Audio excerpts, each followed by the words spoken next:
It's a scam. Blue badge at FF-Adejumo. That's the genuine one. Tonight I have in the studio one of the beautiful ladies, gifted. Sweetie, and I see you. You know I always see you. Thank you. This world with has story. It's evergreen. And some of you will be meeting her for the first time. It's my and I know I see you. So welcome, Mrs. Ayo Megbope. I love this. Welcome, Mrs. Megbope. Glad to have you here. Oh, see how beautiful she is. Thank you, Ma. Good evening, Ma. Good evening, everybody. Good evening. It's a global tribe. People have joined us from different parts of the world. Yeah. And some are still joining us from everywhere. It's a powerful tribe. Can you imagine? This is Japan. This is Megbope, can you imagine? We have them in Kenya, Zambia, Sierra Leone, different parts of the world. We're grateful tonight. Thank you so very much. I trust your family is doing very well. Very well. Thank you so much, Ma. Thank you, Ma. Appreciate it. You see, I told you she's there. So send the link because we're starting right. Instagram and FFA radio, Clubhouse, XLR, book, everything is working perfectly well. Please join us. Facebook, the X-Men are here. They're going to fix it. Don't worry. Yeah. So, welcome once more, Mrs. Megbope. We kick off. We hit the ground running. Please tell us, Ayo Megbope. A lot of people are arriving and they don't know their background. It's one of the reasons why people like you, so we can navigate with you. The tongue, the twists are your people. Thank you once again, Mom, for having me. This is the second time, and I do not take it for granted. I'm truly honored. And I say good evening, or good morning, or good afternoon to everybody. It's exciting to be on the platform. Mommy has introduced me. My name is Ayo Megbope, and I'm an entrepreneur. My journey as an entrepreneur started 15 years ago. Wasn't planned, but God had mercy on me. God had mercy on me. I had a lot of things not going the way I desired. But, at the time when I was going to start my business, I was actually just tired. I was exhausted. Exhaustion is what I felt at that time. I was exhausted because I was going to be 40.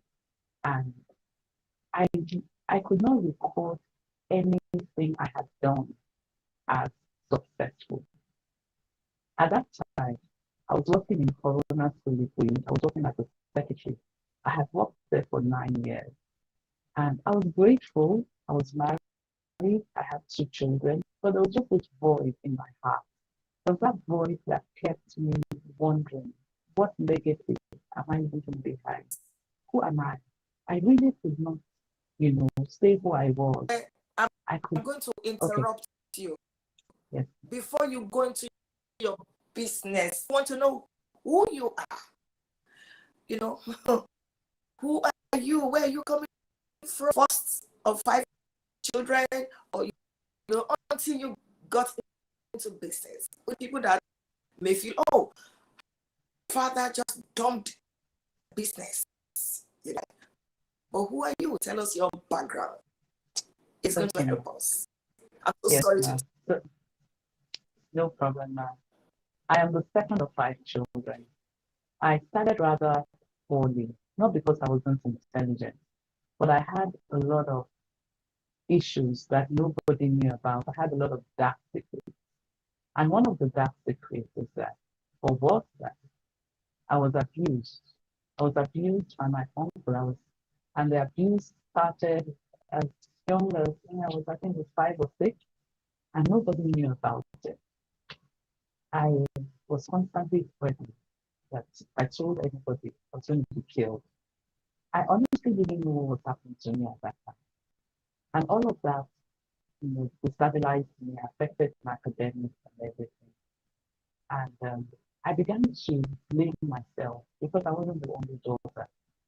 We're three, and I began to blame myself that there must have been something wrong with me that made me the victim in the hands of my predator. So all of that affected me. I remember coasting through secondary school, coasting through primary school, going into secondary school, finishing my school there. And my first attempt at my school there, I had 4 credits, and I think I had F9 in math. My father was a bit excited that, because he didn't expect that I would even come out with 4 credits. But he said to me, so if you can come out with 4 credits with this your competitive attitude, if you do it again, you'll come out with flying colors also. So he insisted that I did my school certificate. At that time, my father was a civil engineer, my mother was a full-time housewife, wonderful woman. And so I did my school certificate. The second time, I had 1 pass, and in all the other subjects I had F.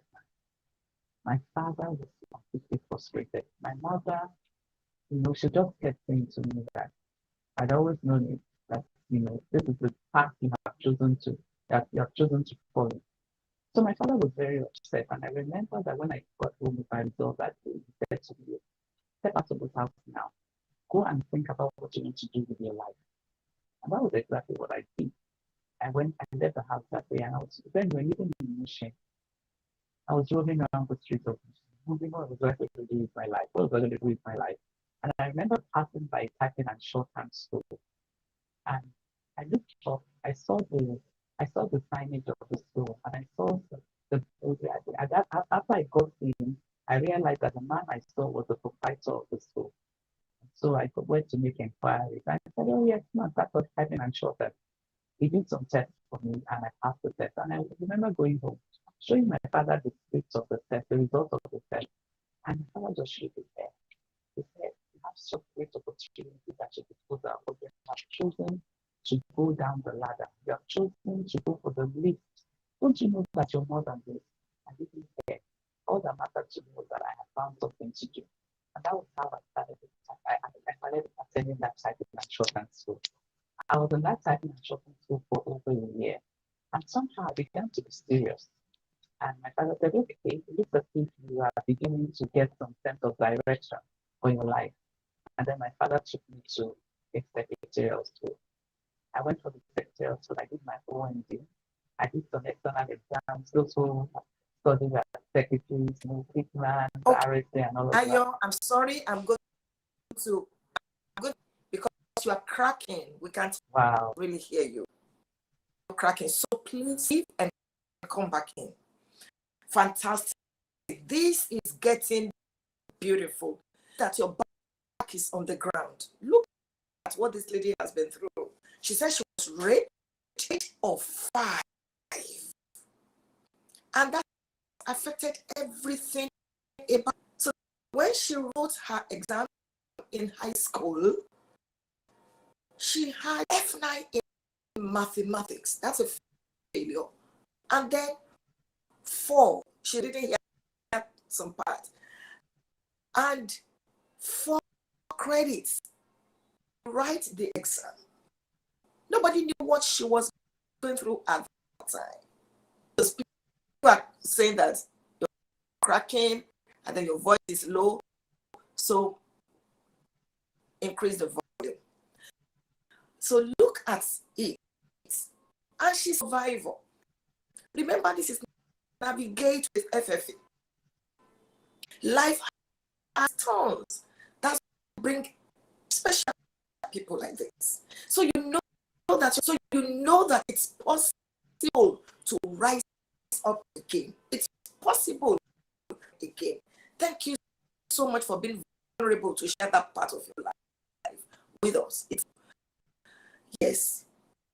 Okay. So please continue. Okay. Thank you. I hope it's better? Can my voice be heard Yeah, better? Okay, okay, fantastic. okay. Thank you, ma.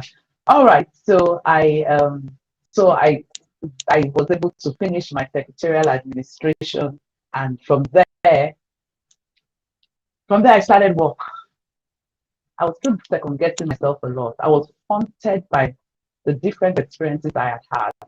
Not only had I experienced abuse as a child, I had also been bullied in school. I had been bullied so many times, all because I was trying to belong. I just wanted to belong. I just wanted to be loved. I wanted to be accepted because I really couldn't share what I had gone through with people. So, I had all of that covered and I tried. I couldn't even identify who I was. I didn't know what my strengths were. I just wanted to be loved by people. And so I made a lot of mistakes.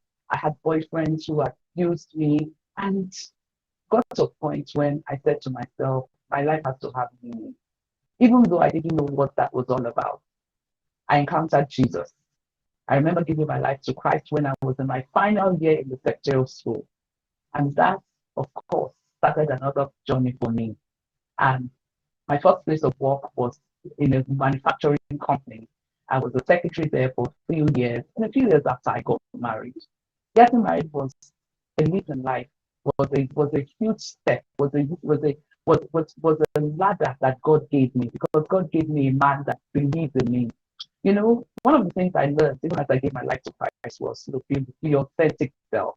And so I knew that this part of me, the part of abuse, was really going to be an impediment to my joy, especially in the area of marriage. I had learned what marriage was all about. And so I knew that, look, if I was going to marry anybody, I needed to tell the person what I'd been through because you never know who would hear anything. I never knew how what I had gone through would affect me in marriage. So I remember telling my husband now of almost 30 years what I had gone through. And he simply looked at me and said to me, Ayo, that's an old you. This is a new you. I don't care what your past has been. He said he appreciated the fact that I was telling him what I'd gone through. But he also encouraged me that, look, that's your past and let's just face the future. That was the first person that would really look at me, see me in my raw state, and tell me that he really did believe in me. And that helped me a great deal. And so, even though we got married, we started having our children, I still had this void. I still was second guessing myself in different areas. I was struggling to have an identity. I was struggling to know who I was. I would have feelings that, oh, I'm supposed to be a bearer of burdens. I'm supposed to be a helper to people. But then I would ask myself, how can I help people when I myself have not been helped? I remember growing up, I would stand in front of my mirror in my room and I would dance and dance and dance because I had dreams. I would have dreams of me standing before a huge crowd, addressing a huge crowd. But my reality was saying nothing, showed me that no such thing would happen. But I found solace in my room. I found solace in front of the mirror. And there were a few times my mother would stumble into my room and see me doing all of that. And she would be very upset with me. And she would always tell me that, because that was the best she could understand. She said to me that, Ayo, you have spiritual issues. And I didn't understand. And there were times I would want to stop, but the dreams kept coming, and I found joy just standing in front of the mirror to express myself. So fast forward. I don't know if that's enough about myself, Mom. Oh, oh my God, fantastic. Are you using an earpiece? Yes, I am. Is it Your affecting hair the sound? Yes, your hair is beating it. Is it possible to?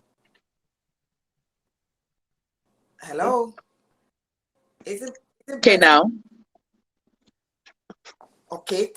Can you Am I speak so we better? can hear without? Now I can't even hear you. Oh, you can't hear us? Also breaking? I'm struggling to hear you. Can you hear me, Ma? You can Yes, hear me. I can see you nod, but I cannot hear you. Can you say something, Ma? there is still a sound coming from your Yes, end. but I'm supposed to be able to hear you. I can't hear you. What do I do? Go out, come back in. Can you hear me? And remove your I've removed Yes, my you can air. Okay. This is amazing. The comments, and I'm happy that people are being inspired. I'm so happy been through. And then you're going to see how far God has brought her. And I believe that because God is taking her to another level. See what she's been through. See what she did. See where she is. I can hear you now. You can hear me. I'm clear now. Yes, I can. I can. Okay. Fantastic. This is amazing. Thank you, Ayo, for sharing this with us. It's helping a lot of people.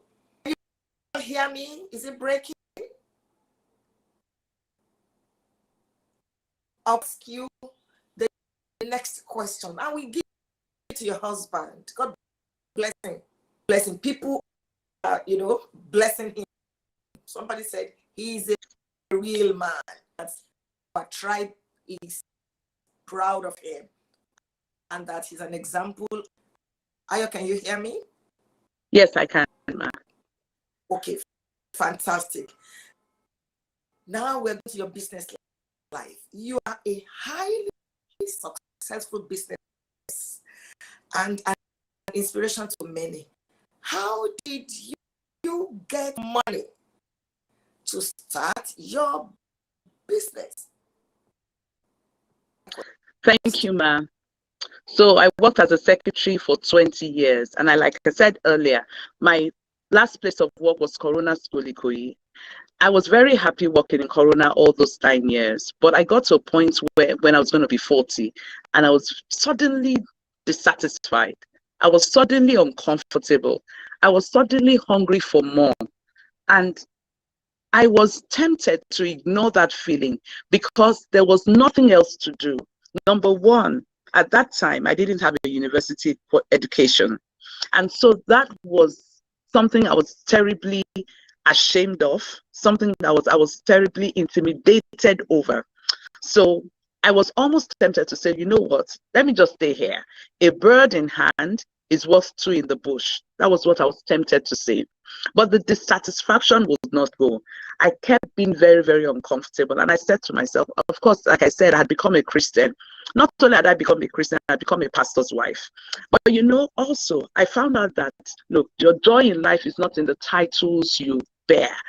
I found out that your joy in life is, being able to identify your purpose. And even at 40, I couldn't identify my purpose. I felt that I was just doing things for other people. I was doing things to make other people happy. Yes, I was a wife, I was a mother, but I just knew there was more.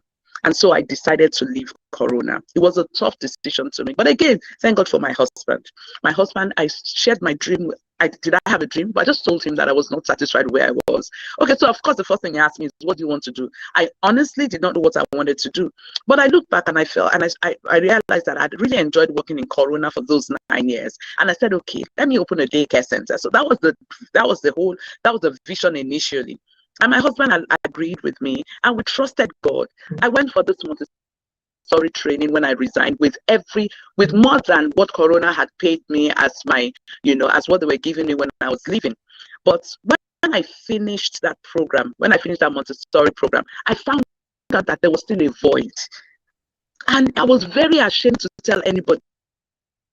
But thank God, 2 people knew that I was leaving Corona. Well, a few people knew, but the 2 people I considered deeply when I was leaving were my husband and my father. My father, because I needed him to give me an apartment in one of his properties to start the daycare center. And my father obliged. He said, yes, that's fine. He said, I'll support you all the way. But when I finished the training, I was still dissatisfied. And I told my husband, and my husband said, look, Ayo, there's nothing to be ashamed about. You've learned to be your authentic self. And so if you still have this feeling of dissatisfaction, you have to keep searching. That means that there's something for you. And so I sat back. I didn't proceed. I told my father, okay, I wasn't ready for the school. Even one of the things they promised me, wasn't ready to do it at that time because life happened. And at that point also, I realized that, look, there's no point being upset with anybody because that person promised to do something for you and that person cannot do it. And so I sat back at home. I had gone for the Montessori training. I started teaching children. I started doing home lessons. I remember I had the first 2 children I had were paying me 15,000 per month. So 15,000 per child. So I was earning 30,000 naira. And so I remember there was a day, that period, the children went on holiday. So there was no child to teach. And my husband and I did not have any money. We didn't have any food in the house. And I simply went to my husband to tell him that, look, there's really no food in the house. And he gave me 1,000 naira. That day I was so upset because my husband had become a pastor. That alone was really, really something we struggled over. I remember when he said he was going to Bible school, I said to him, are you sure God called you? I said, I don't want to suffer. We suffered enough. And he said he was sure God called him. So when we were down to our last 1,000 naira, it also happened at a time when he had also taken a move, made a major shift, made a major move from ministry. He said God was telling him to move on in ministry. We were in a particular church, and he said God was telling him to move on. And I was like, how can you on earth do this? But somehow the Holy Spirit, the journey of all those years just kept me still. And I must add here that when I didn't know what to do, I had an encounter with the scripture, Isaiah chapter 60. I began to confess Isaiah chapter 60 from verse 1 to 22 every day. There were times I wondered how Isaiah chapter 60 would manifest in my life, but the Holy Spirit encouraged me to continue. And so that day I went to him, he gave me 1,000 naira. I felt like crying. I really did cry, but I felt like speaking words to him. But God held me back against speaking those words. And he went to church that day, and I went to the office. I went to the market. I went to the market and I made moimoi for the family to eat. And God was so faithful. My sister-in-law paid me a visit on that day. And honestly, Mom, I must acknowledge my sister-in-law in the person of Mrs. Olufuntoyi. She has been a tremendous blessing. She's a sister in love. She's my husband's older sister. She paid us a visit that day, and she tasted the moimoi and she requested, she said, oh, Ayo, this is nice. Can you make for me? That was how it started. With 1,000 naira. I said to her, yes, I paid you 1,000 naira. Just give me 1,000 naira and I will make for you. That was how this business of 15 years started. She gave me that 1,000 naira. I made moimoi for her the next day. She took home, her friend tasted it, and her friend wanted more. And she simply said to her friend, no, you can't have more. My sister-in-law made it. Give me 1,000 naira, I'll send to her and she'll make for you. That was how No Leftovers started.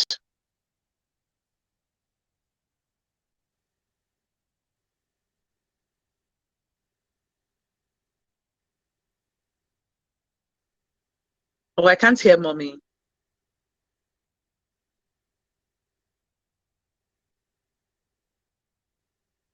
Wow.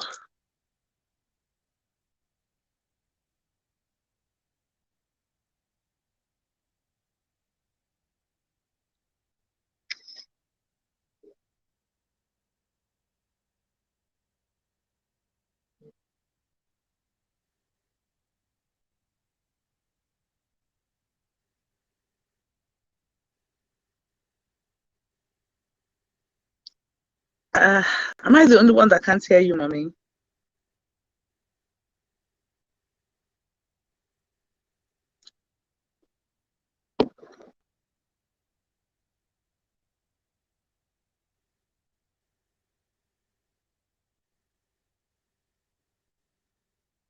Wow. Can others hear you?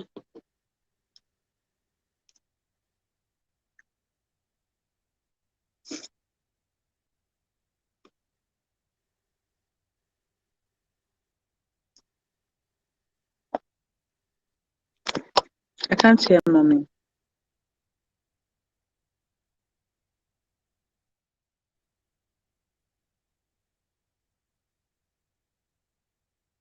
Or should I exit and come back in?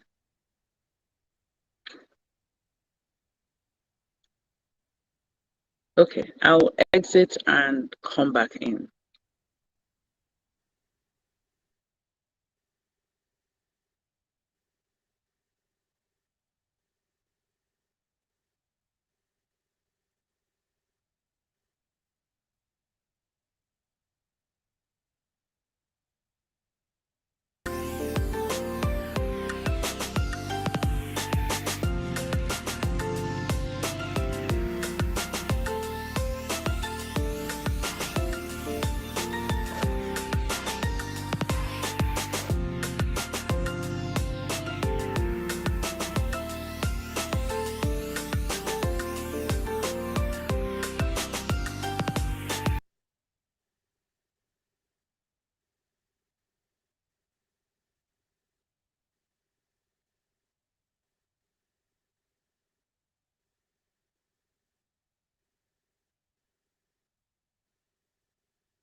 we are back.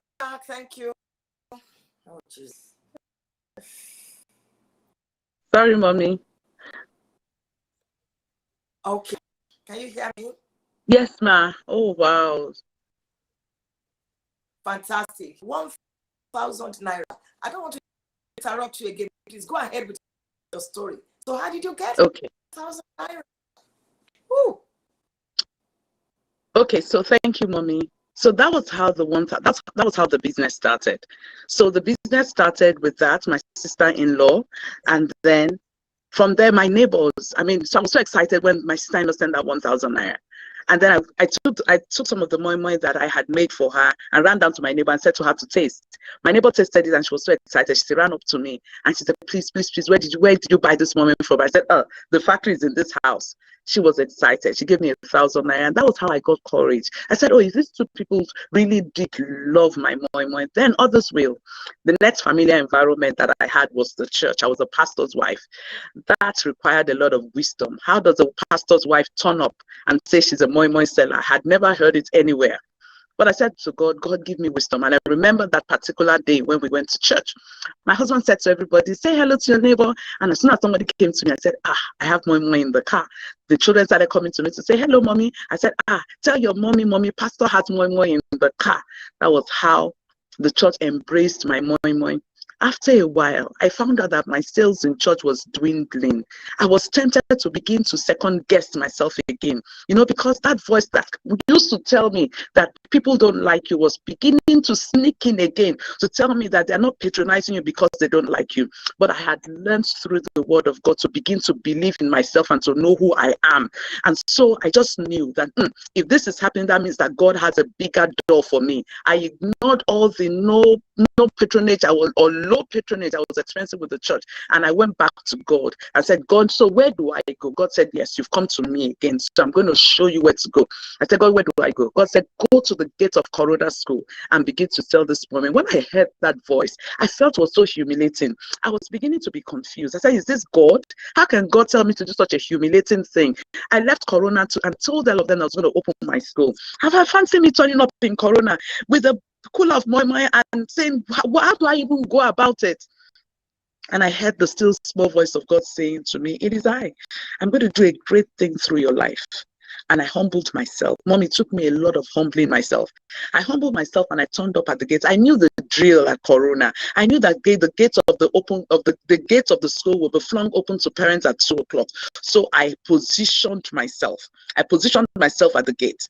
And as soon as parents were coming out of the school with their children, I do not know where the energy came from. I do not know where the courage came from. I just found myself beginning to shout at the top of my voice, Moimoi for sale, Moimoi for sale, buy this Moimoi, your life will not remain the same again. I had said it, I popped out of my mouth before I even realized, and I found myself beginning to dance. And then before I even started shouting, I saw two of my friends who had told me before I left Corona that, Ayo, don't go, your husband is just a pastor, and it's not even a big pastor, he's just a small pastor in a ministry, just stay where you are. They were the first set of parents that were coming out, and I think that was what gave me courage. I said, no, attack is the best form of defense. Let me shout Moimoi for sale before they come to ask me, what are you doing here? And of course, by the time they came, that was exactly what they did. They shook me. They said, Ayo, what are you doing? What exactly do you think you're doing?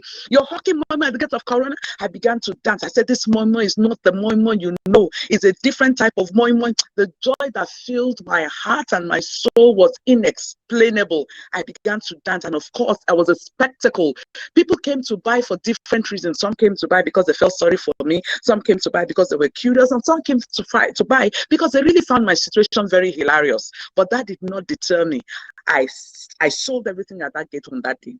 The next day I was there. The next day after I was there, and somehow I began to see the manifestation of Isaiah chapter 60.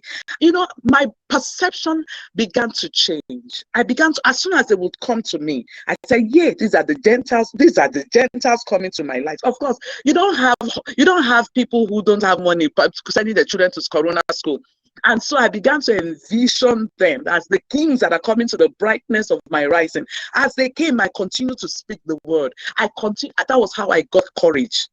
And I was there for 3 months. And then the season changed. I've learned that seasons don't last forever. even the good seasons, they don't last, because God will give us a better season. I've come to believe through the word of God that says that the path of the righteous is a shining light that shines bright and bright unto the perfect day, that my path has no choice but to shine. And so even when it looks as if it is dark, bleak, gloomy, and there's no way out, I choose to see it as an ascension. I choose to see it as God saying, pause, because I want to take you to another level. And so at that gate, I began to experience different things. I remember that people would come to me and say, okay, Moimoi, if you can do Moimoi, you can do jollof rice. I began to do all of that. And then one day a woman came to me, do edikaikom for me. And I remember God said, as long as it is food, don't say no to anybody. I wondered how I would do that edikaikom. And the Lord said, say yes. I had said yes before I knew what I was saying. And the woman said, how much? I said, don't worry. Let me just do this edikaikom. Taste it, and then you'll see. I went home that day, ma. I said, Holy Spirit, so what do we do? And the Lord led me to the market beside my house.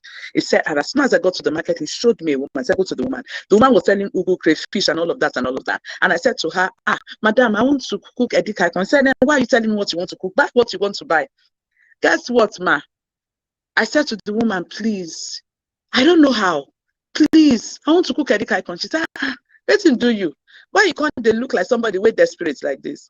I became teary. She said, why you they cry, my pikin? Oh, she concluded on her own. She said, you be Yoruba? I said, I'm Yoruba. He said, I think you marry Kalabama. I said, Mama. They said, make a cook at the. She said, hey. I remember Mama clapping her hands and saying, my pikin, no worry. Mama, they here for you. I could teach you. She and I did they say, make you cook. Oh, yeah, you get paper. I said, Mama, I get paper. They write time. Mom, that was how I learned to cook edikaikom. I took the edikaikom to the woman the next day. Of course, I did at the first of the initially I didn't give her a price. After I had gotten the ingredients, I marked up, I gave her the price. She tasted it and she ran back to me, said, wow, madam, you're amazing. Cook afang for me. I said, Holy Ghost. I ran back to Mama. I said, Mama, they said, make her cook afang. I said, Mama, I said, no, why can't they cry? You know, they shake body like this. I didn't hear for you. That's how I didn't go to catering school, man. Mama taught me edikaikom, taught me afang, taught me oha, and all the soups. And then one day, I encountered a woman. Normally, every day I greet this woman, she doesn't answer me. But that day, that woman passed by. She came to pick her children. Normally, when she comes to pick her children, she comes with her ugly, she comes with her, police security and all of that. That day, there was no security with this woman. And I just remember Jesus with this Samaritan woman at the well. I said, this woman does not have her people with her. And this woman answered me for the first time. Actually, she answered me. I jumped. I said, wow, this woman answered me. I ran to her. She looked at me and she had a very not nice attitude. But you see, Mom, I had learned at that gate that whether somebody says yes or no to you does not define you. Whether the person smiles at you or does not smile at you doesn't determine your future. And so I chose not to look at how because she looked at me and said, yes, so I see you every time at this gate. So what exactly do you do? I said, good afternoon, ma. I said, Moimoi, I cook jollof rice. I had learned courage. I had learned not to be ashamed. I had learned that really there's dignity in labor. I had learned that, look, it is when you are doing something that does not bring about productivity that you are ashamed. I learned that, look, when you are diligent, when you're offering a service, when you have value to offer, there's no need to be ashamed. And so I told this man what I was doing. And she said to me, oh, really? I wish I could help you because you look like a very, very diligent person. I see you at this gate every time. When it rains, I see you. When it's sunny, I see you sweating and you're selling. I wish I could help you, but I don't think so. Are you Yoruba? I said, yes, ma. You know, that same question, Yoruba again. I said, yes, ma'am, Yoruba. She said, actually, I said, what do you say you can't help me? Help me, ma. She said, oh, the reason I said that is because I have an all-service firm and we are majorly Igbos and Calabars in my all-service firm. We are looking for a caterer, but we need a caterer who knows how to cook our soups, our edikaikoms, our afangs, our white soup. I said, I said, ma, I went to the University of Soups. She said, you don't mean it. I said, ma, a minute. I can cook any soup. She said, okay, here's my card. Go to my office tomorrow. Go and see my HR manager and let's see what she has to say to you. The next day I went to our HR manager, and our HR manager said, oh yes, madam told me you're coming. Okay, you know what? We give you money, cook for all staff. And we're 100 here. Here's what this is how much we're going to give you. You just use what we have given you to cook for everybody. Mama, I cooked for the staff the next day, and everybody was shouting, we want no leftovers. We want no leftovers. That was how I serviced this company for 3 years. From that job, I bought my first car. I learned what no university could have taught me. I learned what nobody could have taught me. I learned what only God could have taught me. In that office, in that organization, I learned people management. I learned a lot of things. And while I was serving them, the Lord said to me again, he said, are you satisfied? I said, God, I'm not satisfied. I want more. I said, what do you want? I said, Lord, you know, of all my siblings, I'm the only one that didn't go to university. Lord, you know that it's not that I'm not smart. You know what happened to me? God said, okay, if you ask, you will receive. Keep on looking out. And I kept looking out. Guess what happened, Mama? One day I was just looking through the pages of a newspaper, and I saw an advert that an American company, Goldman Sachs, was coming into Nigeria. And the caption of the advert says, look, are you a businesswoman? Do you lack business skills? Have you been running a business for 6 months? We're looking for you. I said, I ran to my husband with the newspaper. I said, Dad, can you see this opportunity? It looks like it's for me. But all of a sudden, I now saw that they were going to do it in conjunction with the Lagos Business School. I said, and sorry, with the enterprise, Lagos Pan-Atlantic University. As soon as I saw that, I said, Femi, I said, they won't take me. My husband said, why would they take you? I said, can't you see? They're doing it in conjunction with the university. I don't have a university degree. They will not take me. My husband said, who told you? You stop second-guessing yourself. You're again second-guessing yourself. He said, the God that has seen you from 1,000 naira to this point. At that point, I had started saying, the company I was cooking for were paying me every month. So I began to see what millions looked like. My husband said, see, the Lord that has seen you through. With this company, you've bought a car, you've done this, he will see you through. Go. Mom, that was how I applied. I applied for this program, and I remember that program. As they interviewed me, they said to me, oh, you're just selling Moimoi. This opportunity is going to turn people's lives around. They're looking for people who have mega businesses. Are you sure if they invest in you, that they can be returned on their investments? I said, they invest in me, there will be return on their investment. They said, you sound very desperate. I said, I'm desperate. I'm desperate for a change. I've sat at the bottom for too long. This is not where I belong. This is not where I belong. Help me. I can't do it. Just invest in me. That was how they gave the opportunity. They said, you know, to show that we were really committed to the program. The program was 600 and something thousand. They said we would have to show commitment by paying 60,000. Mama, I did not have that 60,000. I went to them. I said, I beg you, now that you have taken me, please, this 60,000, can I pay it 3 times? Can I pay it 3 times? 20,000. They looked at me again. I was tearful. They said, yeah, pay 3 times. That was how I went through this program for 6 months. I remember my first day on the program. Mama, I saw my name. They had set, the room was set. Everybody, there were placards of your names. I saw my name. I saw a folder. I saw EDC, Enterprise for Development Center. I carried the folder. I went to the toilet. I called my husband. I said, Femi, I'm in class. Femi, I'm in university. I cried. Femi, I'm in university. My husband said, calm down, behave yourself. That's how you be crying. You not go and lay. You don't understand what they are teaching you. I calmed down. I said, I'm going to learn. In that class, I saw that people, I said that nobody had 2 heads, Mama.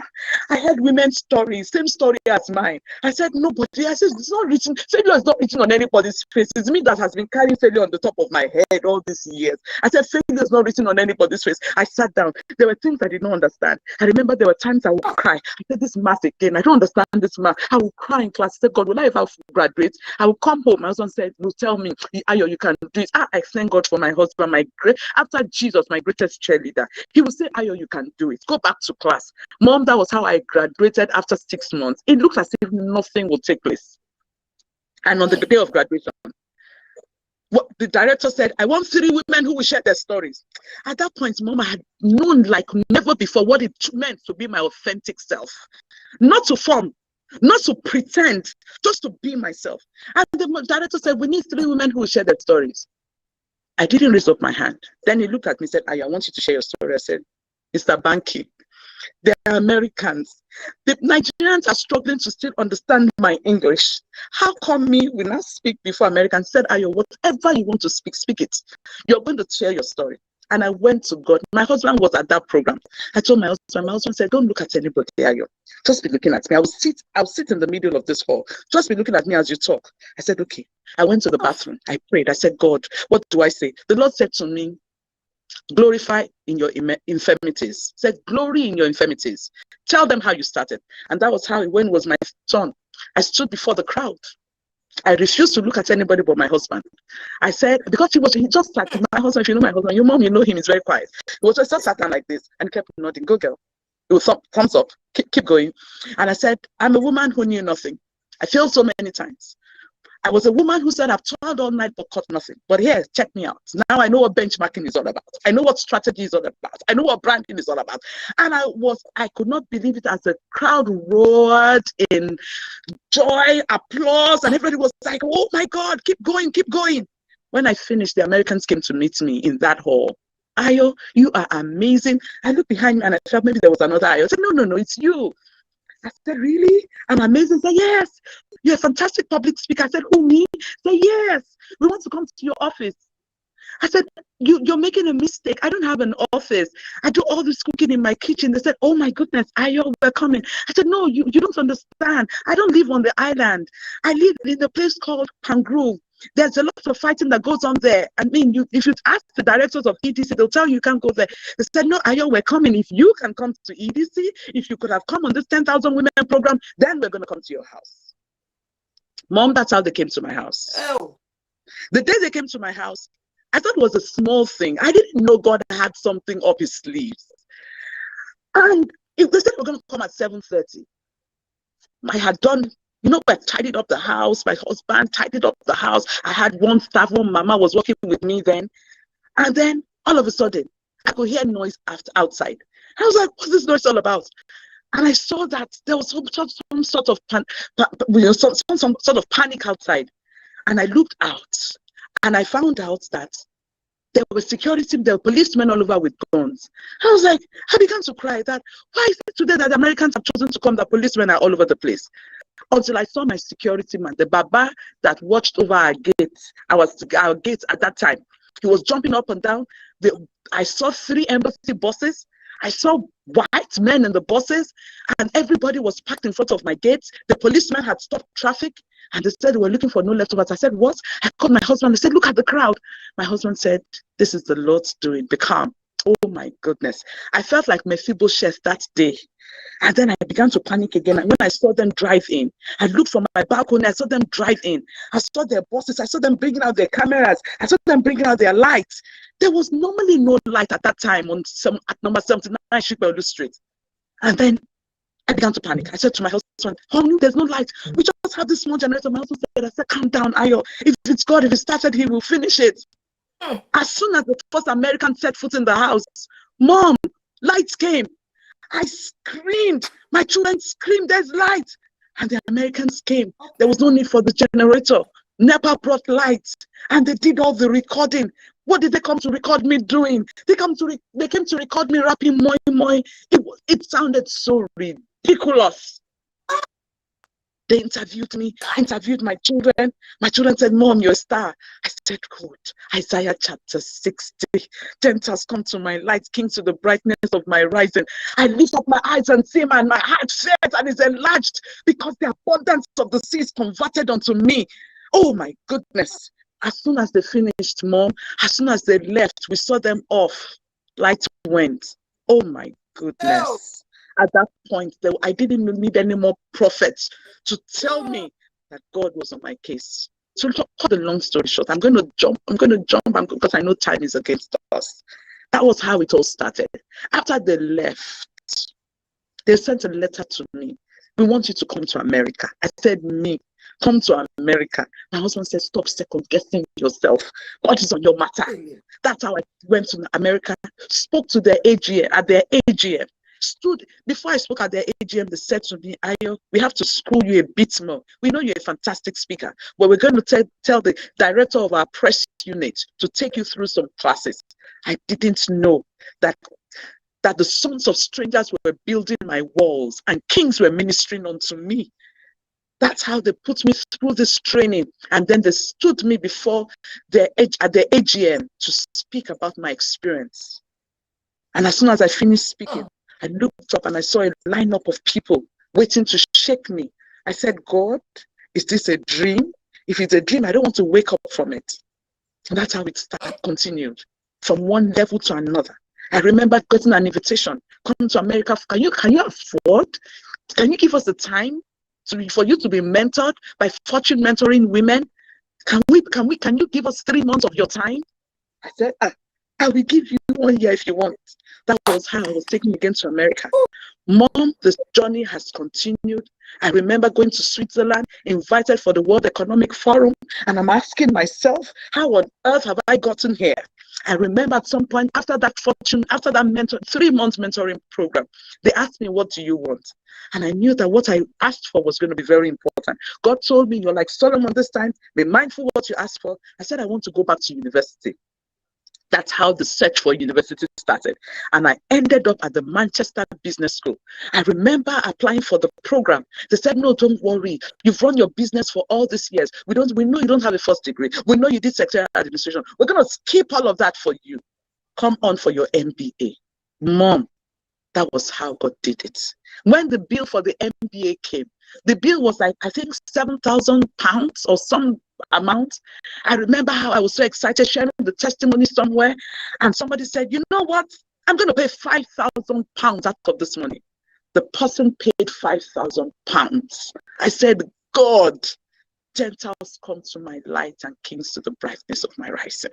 And the business continued to grow. I moved the business out of my house. And then at some point I said, God, I want to expand this business beyond this location. I want to get a loan. I went to my bank and I asked for the loan. And they said to me, Ayo, if you have 30%, if you have 70%, we'll give you 30. I said, if I have 70%, I won't be here. I went back home, and then at that point, I got a call that these same people that sponsored you, I asked him if you have been able to access a loan for your business.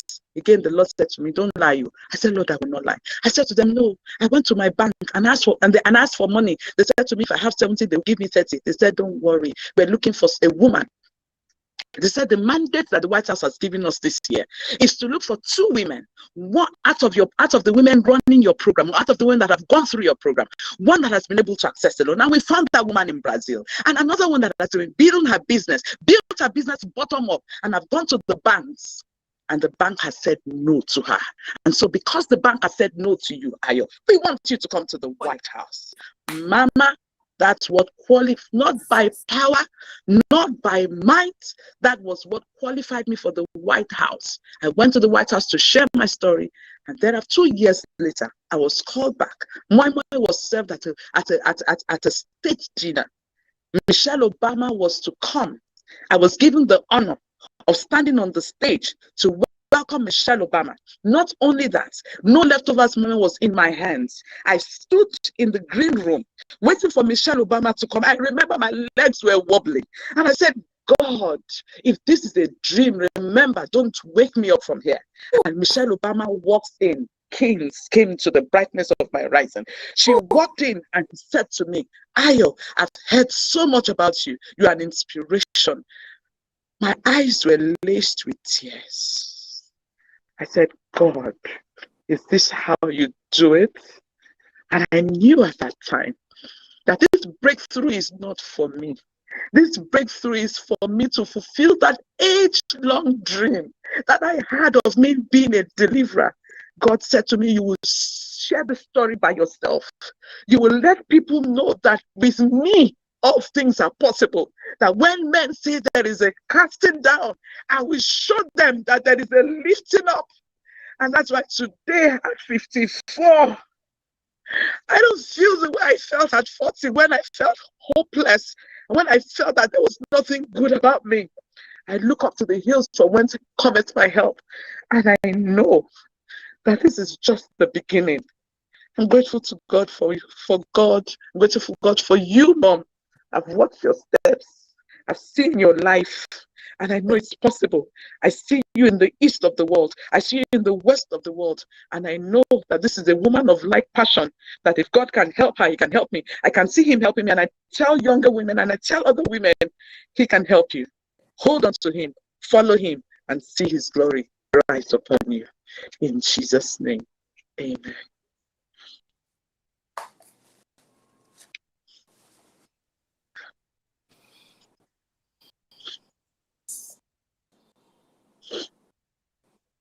In the comment section, Ayo, people are,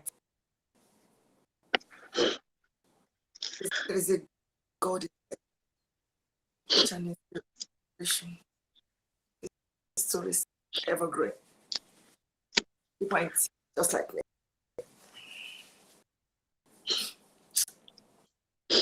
Sorry, Mom, I can't hear you well. Sorry, I'm just here for sharing this with us. Thank you. I need to put myself together now. Thank you, Ayo. Ayo, just scratching back. You have inspired a lot of people. Please, are going through domestic abuse or even men. And then we wrap it up tonight.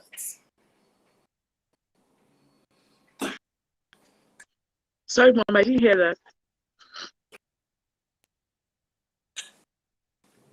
Take on men or women that are going through domestic violence. What you advise? Thank you, Ma. Thank you, Ma. No human being deserves to be a slave to another human being.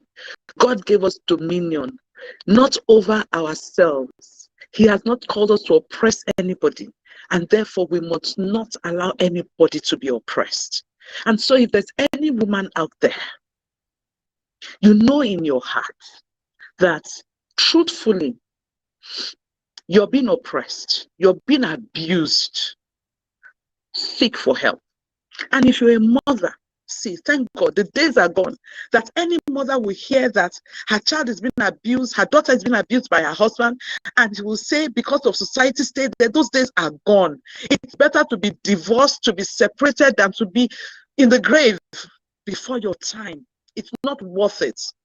It's not worth it. Sometimes it's not physical abuse, it's emotional.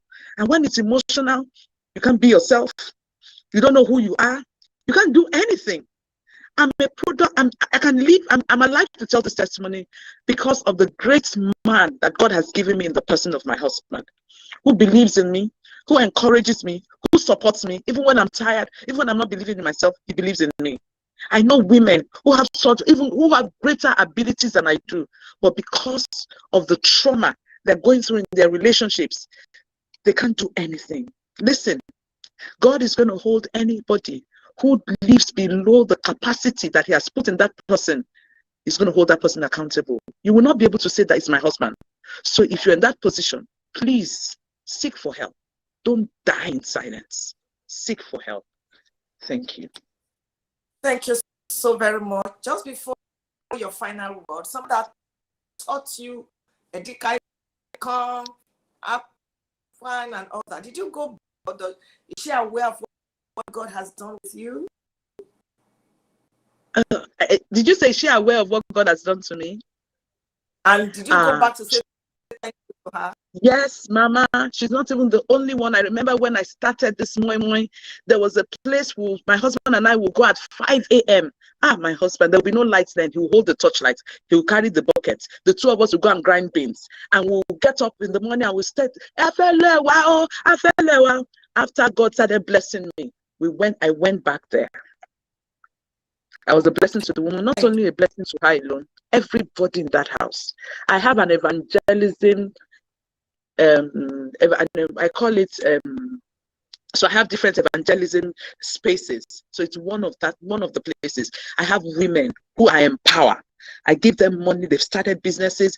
We encourage them. We empower them. We're giving back. I have a clear sense of identity. I'm not in competition with anybody. Even in business, I know that God has lifted me not because he wants me to make money. He wants me to be a woman of impact. The money is coming. I thank God. I thank God for his blessings. But beyond that, and I know that that's why sometimes it takes us through the different routes it takes us through, so that we know that beyond money, there is purpose. And so I thank God for the grace to continue to give back. And I thank God for you, ma. I know you won't like this. Remember when I was ill? God is faithful. And if anybody is sick here, follow God. He doesn't want anybody to die in sickness. But there are times when he allows us to go through the valley so that he can take us to the mountain. I remember at some valley points in my life, I was sick. I wasn't feeling well. And I encountered you. And how you did it, I don't know if you remember. I remember you said to me, Ayo, no. I want you to travel. And I said to you, Mama, I can't travel now. You remember what you did, Mama? You said, get on store. What are you talking about? Give me your account number. And immediately you called your travel agent. How much? You asked me, where do you go in America? I said, I go to Atlanta. That's where my son is. You asked me how much. You asked your travel agent, how much does it cost? And your travel agent told you 700 and some thousand. You cleared out your account. You cleared out your account. You paid for that trip. You invested in me. Thank you. Thank you, mother. Thank you for being a mother in Israel. I don't know how many women you have, how many lives you have touched like that. But God will continue to honor you. And that is why, even when I don't have anything, I'm ready to drop my last card to be a blessing to others. Because women like you have shown us that when we sow into the life of others, it comes back to us. Good measure, shaking together, pressing down, and running over. God bless you, ma. Thank you, Ayo. You made me cry so much today. Thank you. I'm sorry. Thank you, it's fine. I interviewed Bomsky, and she told me just before I brought her on air that inspired her. Your 1,000 naira story was what inspired her to go start what she's doing today. So I want you to just know that you are inspiring women and men. God bless you. God bless your husband. God bless your grandchildren. That's on the way. Thank you for sharing your skin. All of us cry. I of the Lord will preserve you. One last word. Yes, ma. Did you say one last word, ma? Yes, please. So people that are yes. One last word is that failure is just an experience to take you to the next level. In all of the stories I've told, I've had setbacks. We opened a branch in Abuja. We opened No Leftovers in Abuja, and it was thriving. All of a sudden, something happened. And I had to take a decision. And the first thing that came to my mind is, if you take this particular, I heard what God was saying, but if a sentimental thought came, if you take this decision, what will people say? I quickly shut that voice. What's my business with what people say? That thought came when God told me to go to Corona school. What will people say? Please, I'm begging everybody. If God tells you to do anything, never, ever consider what will people say. Never live your life to please anybody. Live your life in total obedience to God. Live your life because you're convinced that this is the right thing to do and that it will bless you and it will bless humanity. I pray that God will make a way for each and every one of us in Jesus' mighty name. Amen. Amen. Thank you once. What a grace, what a blessing. God bless you, and please thank your blesses him. Thank you, family, for being a part of this today. By God's grace, on all my platforms, it's been an honor to my global tribe. Have a fantastic week, and God bless you. Thank you, my team.